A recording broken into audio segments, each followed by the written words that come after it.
£100 per month. What you do with it depends on where you are financially, but here's what I would do.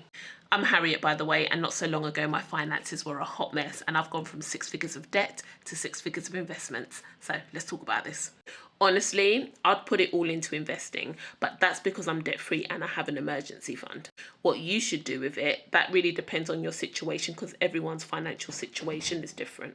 However, if I was in a different situation, I would handle it differently depending on these scenarios. If I had high interest debt like a credit card, I'd put all of the £100 towards the credit card and pay it off ASAP. Because paying off a credit card at 20% or 30% interest would save me way more money than what investing ever could.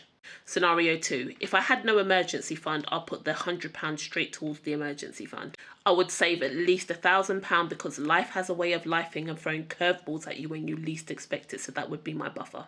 Scenario 3. If I had an emergency fund but still had low interest debt, say for example like my mortgage, I'd probably do like a 50-50 split. I'll put £50 into investments and I'll probably put £50 into paying off my mortgage sooner. Scenario 4.